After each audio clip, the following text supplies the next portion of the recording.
ठीक है। अब वो जिस दिन मायरा लेके जा रहे हो, तुम सोचे क्या लेके क्या जाए, घर में तो खाने के जाने नहीं। अच्छा ये तो कोई बड़ी बात नहीं, गरीब आदमी भी तो मायरा लेके जाता ही है। पर बेटी की शादी बहुत अमीर परिवार में कर रखी है, वहां सारे अमीर अमीर लोग आएंगे, मैं एकदम इस फटीचर हालत के अंदर जाऊंगा बेटी की बेइज्जती, और लोग कहेंगे ये तुम्हारा बाप एकदम कंगाल की हालत के अंदर है। और वो रास्ते में जाते हुए सोचते हैं कि सांवरिया, भगवान कृष्ण के बड़े भक्त थे, सांवरिया तू ही है जो आज लाज रख सकता है, बाकी तो आज तो बेइज्जती होनी तो तय। और कहते रास्ते में एक बंदा मिलता है, उनसे लिफ्ट मांगता है, उनका दोस्त बनता है, और बाद में उनकी तरफ से मायरा भर के आता है, बरदे मायरियो सांवरिया नानी बाई। इसका मेरा अपने राजस्थानी भाषा की सबसे हिट कोई मूवी है तो है नानी बाई रो मायरो। कौन सी मूवी है? गांव के अंदर बीट भी को सबसे ज्यादा हिट गाया जाता मायरे का, तो कौन सा गीत है? मायरा भरा जाए तो वैसा भरा जाए जैसा किसका भरा गया था, नानी बाई। कौन भर के आए थे? नरसिंह। कौन भर के? इसलिए बुक का नाम क्या रख दिया? नरसिंह जीरो मायरो। किसके सहयोग से? रत्ना खासी नाम की व्यक्ति है, उनके सहयोग से कौन सी बुक लिखी गई? आप वो भजन भी सुनेंगे नानी बाई वाला, तो उसके अंदर है कि वो जब बंदा लिफ्ट मांगता है तो नरसिंह उससे पूछते हैं कौन है, किस जात का है, तो उसमें वो कहते हैं वापस कृष्णो मेरो नाम जात को मैं खाती। नाम क्या मेरा? भगवान कृष्ण। उसको कहते हैं कृष्णो मेरो नाम जात को मैं खाती। तो कृष्णा जी नाम के व्यक्ति उनसे लिफ्ट मांगते हैं, वो कहते हैं भगवान कृष्ण थे। कौन थे? भगवान कृष्ण। तो मायरा भरती गई। बुक का नाम क्या हो गया? नरसिंह जीरो। नाम बताओ दोबारा। पदावली, गीत गोविंद, रुक्मणी मंगल, सत्य भामानु, दूसरो नरसिंह जीरो। एक बार कन्हैयालाल सेठ जी, आपने राजस्थान के बहुत बड़े साहित्यकार नाम सुना होगा। एक बार सेठ जी संसद के आगे हड़ताल पर बैठे कि भाई राजस्थानी भाषा को मान्यता।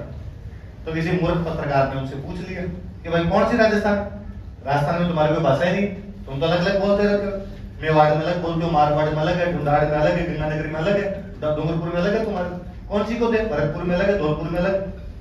सेठ जी का पहले तुम थोड़ा पढ़ाई करके आया कर, है ना। घुंगल जिसको तुम भाषा बता रहे ना वो बोलियां, वो क्या है? बोलियां अलग होती है भाषा। बोलियां तो हर जगह की अलग है। हिंदी एक भाषा है, हिंदी को तो मान्यता है पूरे भारत में, बोली तो वो भी अलग अलग जाती। अपने अलग बोलते हैं, यूपी वाले अलग बोलते हैं, झारखंड वाले, ये यूपी वाले सारे यूपी वाले के आजकल यूपी वाला मसर अपने भी है, और अपने भी। मुझे आज नया पढ़ाने लगा और कोई स्टूडेंट आया, उसने आके मुझे कहा कि सर आज जो आपने पढ़ाया था हमारी समझ नहीं है। हमारे किस की? सर हमारे, मुझे लगा 20-25 लोगों में नहीं है ऐसे क्लास में, एक बंदे के समझ नहीं आना, हो सकता है कि उसका ध्यान नहीं रहा, अपने समझाया, इसके एक पर्टिकुलर पल्ले नहीं पड़ा बता देते। पर क्लास में 100 जने बैठे और उसमें 70 के समझ नहीं, ऐसा मतलब तो अपने गए बीते, अपने को पढ़ाना नहीं आता, बेटा अपने को पढ़ाना छोड़ देना चाहिए। मैंने कहा किस किसको और किस किसको नहीं? नहीं सर बाकी सबको तो आ गया, हमारी नहीं है। जैसे बोल मेरी नहीं है, लिख थोड़ी सकते हमारी नहीं है ना। आजकल आप बहुत सारे बच्चे कहते रहते हो सर हम गांव गए थे, सर हम गांव गए, गलत है। बोला सर मैं गांव गया था, मैं कल क्लास आया था, लिख थोड़ी सकते हो। अपने बोल देते, चलते भी बोल देते, लिख थोड़ी सकते हम गांव गए थे, लिखते अपने भाई मैं गांव गए। इसका मतलब बोलने के तरीके तो मैं आपको पूछ सकता हूं क्या कितना टाइम हो गया, और आप फटाफट देख लो, अरे एक साथ बोल 5 बजने वाले। लिख सकता हूं क्या सेंटेंस कितना टाइम हो गया? मैं जैसे लिखूंगा कितना, आप कहोगे सर कितना शब्द होता है, लिखो कितना। और सर टाइम क्या होता है इंग्लिश का वर्ड, लिखो समय। और सर हो गया नहीं होता, हिंदी में तो हो चुका है।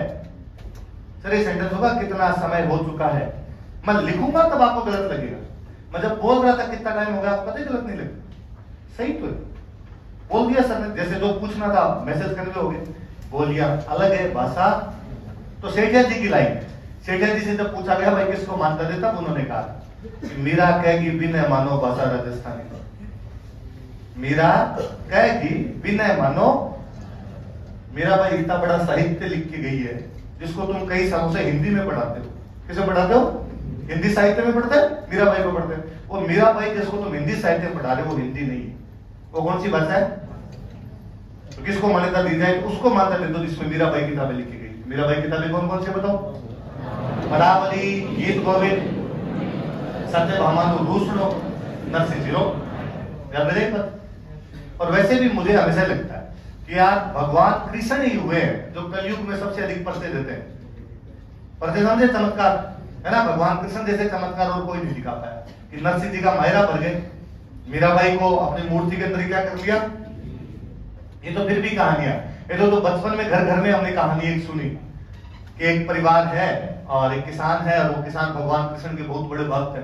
सुबह शाम दोनों टाइम भगवान कृष्ण की भक्ति करे। और एक बार पति पत्नी दोनों को किसी शादी ब्याह के अंदर बाहर जाना था 10-15 दिनों के लिए। घर में उनकी एक बेटी थी, अपनी बेटी को कह के आज के बाद में हमारी तरफ से पूजा पाठ तू करेगी, और पर ध्यान रखना सुबह सुबह उठ के भगवान कृष्ण की पूजा करना, और पूजा करने के बाद में खाना खाना। पहले भगवान कृष्ण को भोग लगाना, बाद में तू खाना। ये नहीं कि पहले खुद खाने बैठ जाए। डन। अगले दिन बच्ची सुबह सुबह जल्दी उठी, गाय भैंसों में दूध निकाला, दूध निकाल के भगवान कृष्ण के लिए खिचड़ा बना के लेके गई। क्या लेके गई? और भगवान कृष्ण के आगे खिचड़ा रखा, भगवान कृष्ण आज पापा तो है नहीं, मैं लाई हूं, आप खा लो, तब तक मैं थोड़े काम काज और सटा लेती हूँ, फिर मेरे को भी तो खाना है। थोड़ी देर में घूम के 1 घंटे 1.5 घंटे बाद खिचड़ा तो वैसे वैसे बड़ा मूर्ति खिचड़ा कैसे खाए? उसमें उससे क्या हुआ? क्यों नहीं खाया? मैंने कहा ना पापा नहीं है यहाँ पे, मैं खिलाऊंगी। मैं अब प्लीज जल्दी खा लो, फटाफट खा लो। एक काम छोटा सा और बाकी करके आती हूँ। आधे घंटे बाद वापस है खिचड़ा तो वैसे वैसे। तो मैं समझ ली तो मना पापा ने तुमको सिर पे चढ़ा दिया। वो क्या घी ज्यादा डालते हैं, आज मैंने घी थोड़ा सा कम क्या डाला, तुम खाना नहीं खाओगे। तो घी और लेके खिचड़े में और कहा मैं बैठी हूँ, अभी खाओ, हाथ खाओ। अब खिचड़ा वैसे वैसे पड़ा। तो कहा तुम्हें शर्म आ रही है ना मेरे से, चलो मैं पर्दा लगा देती हूँ, खा लो। अब थोड़ा देर में पर्दा हटा के देखो। अच्छा तुम नाराज हो गए, अब तो खाओगे भी नहीं तुम। अब तुम नहीं खाओगे तब तक मैं भी नहीं खाऊंगी, क्योंकि पापा कह गए थे इनसे पहले तेरे को खाना। 3 बजे तक वो भूखी बैठी रही। भगवान कृष्ण को लगा बच्ची मर जाएगी, इसलिए इस बार जब पर्दा उठा के देख खिचड़ा खा ली। भगवान उस मनुष्य ने कहा अब खा लिया ना, पहले ही खा लेते, मैं तो भूखी नहीं मरती। वापस बना के लाए, रखा आज जल्दी, आज घी पूरा है, आज तुम जल्दी जल्दी नाराजगी नहीं। और नाराजगी अपने बीच की रोटी के साथ थोड़ी है। पापा को शिकायत कर देना भले मेरी, पर ये तुम खिचड़ा खा लो। इस बार जब काम सलटा गया तब तक खिचड़ा उन्हें 15 दिन खिलाया। 15 दिन के बाद मम्मी पापा वापस आए। मम्मी आते ही सबसे पहले रसोई में गई, उसने घी वाला बर्तन देखा। सबकी मम्मी ऐसा ही करती है। मेरी मम्मी भी जब 10-15 दिन वापस जाके वापस आते सबसे पहले क्या संभालती है? लुगाइयों का जीव घी में है, घी कहीं नहीं जाना चाहिए अपना। घी वाला बर्तन खाली, बुलाया बच्चे को, घी कहाँ गया? कहाँ गया मतलब ये खा गए? आप ये माथे लगाए हुए आदमी है। मैंने पहले थोड़ा सा घी कम क्या डाला, इस आदमी ने 3 दिन तो खुद भूखा मरा है, मुझे भूखा मरा है। मम्मी को लगा यार तो बच्ची से घी गिर गया या किसी को दे दिया, और अब झूठ मूठ बोल रही है, बातों को इधर उधर घुमा रही है। पिताजी को बोला बैकी बातें कर रही। पिताजी ने पूछा सच्ची सच्ची बता दे, हम तेरे को कुछ ही नहीं कहेंगे, गिर गया तो भी कोई बात नहीं, घी और हो जाएगा। झूठ क्यों बोलती है? झूठ नहीं बोलना चाहिए बेटा। बोले वापस यार झूठ कौन बोल रही? मैंने सच में इनको खिचड़े की तरह खिलाया, आपको तो कल और खिला दूंगी। पक्का कि हाँ। अगले दिन वापस खिचड़ा बनाया रखा और कहा आज तो पक्का खा लेना। पापा के सामने बेइज्जती का सवाल, तेरे चक्कर में चोरी के इल्जाम लग रहे हैं। तुम उस दिन यदि ढंग से खिचड़ा खा लेता घी खत्म ही नहीं होता।